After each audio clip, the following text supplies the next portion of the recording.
Hey, we got a lot to talk about. Let's get to it.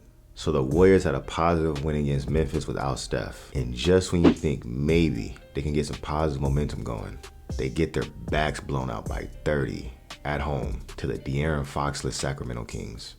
That's crazy, bro.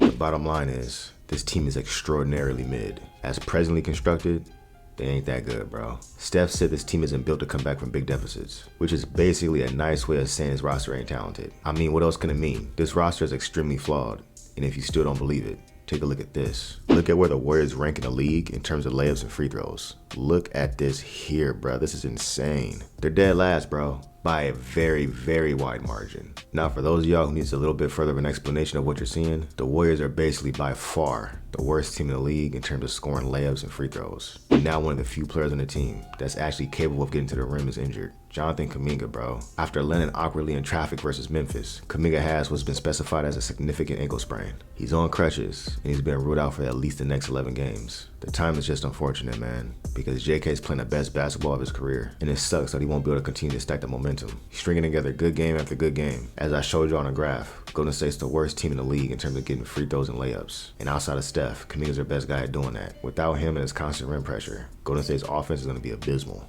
Basically, what I'm getting at is, Golden State got to make a move. According to recent reports, the Warriors are reportedly not pursuing Jimmy Butler or Cam Johnson. Golden State being hesitant to trade for Jimmy Butler makes sense. When you consider his age, his contract, and what you would theoretically have to give up to acquire him, it's just an extremely risky move. And if Miami's demanding Kuminga or nothing, you can just forget about it. I'm not trading Kuminga, bro. But Cam Johnson, on the other hand, that is surprising. Cam's a 6'8" sharpshooter that can fit in any lineup and would be a perfect fit in the Warriors' motion offense. And he fills a very specific role that the Warriors desperately need. A versatile stretch four that could provide front court spacing. OKC, Sacramento, and Indiana are the three biggest bidders for Cam Johnson, with Indiana being a particular interest to the Warriors because it's been reported that Indiana would theoretically send Aaron Naismith in the trade to the Brooklyn Nets for Cam Johnson. And if the Pacers and Nets make that trade, the Warriors are reportedly very interested in swooping on Aaron Naismith from the Brooklyn Nets. Look, don't get me wrong, Aaron Nesmith is a really solid player. More than solid, he's a pretty good two-way wing. But adding Aaron Nesmith isn't transforming his team from mid to contenders. Nesmith's an 8th or 9th man, bro. Come on, man, what are we doing here? Is he better than guys like GP2 and Buddy Hield? Yeah, he is. He's not as good offensively as Buddy Hield, and he's not as good defensively as GP2. But the fact that he's viable on both ends of the court means he has less weaknesses for the opponent to exploit, and it means he's way more versatile in terms of lineup construction. But to me, this seems like the front office is scared to make a big move. They're scared to get into a bidding war for Cam Johnson. They're scared to trade first-round picks to improve the team. Look, bro, I get it. There's no perfect player out there that can save the Warriors. Giannis ain't walking through that door. But we're probably looking at this season and next season as your last two opportunities to squeak out title number 5 in the Steph Curry era. After these 2 seasons, bro, Steph Curry's gonna be like 38, 39 years old, dude. At that point, it's basically curtains for this era. And then you gotta start preparing for life without Steph and the inevitable decade-long rebuild. So this is one of your last few chances. And these dudes are talking about Aaron Nesmith. Come on, man, they gotta be trolling, bro. Now, let's say they got Nesmith, and he was one of 2 moves they made, and the other one was save Vucevic. Now that's a little more intriguing. That's more interesting because you're adding a big that can score, space the floor, pass, and rebound, as well as a two-way wing that's a good defender and can knock down shots. With the additions of Vucevic and Nesmith, that definitely makes this roster a little more formidable. If you're looking at something like this for Golden State's depth chart, the Warriors might be able to do something with this. Your starting 5 would be Steph, Wiggins, Kuminga, Draymond, and Vucevic. Off the bench, you got Dennis, Pods, Nesmith, and TJD. That's actually really not bad. The bottom line is, as currently constructed, the Warriors front court is a big problem.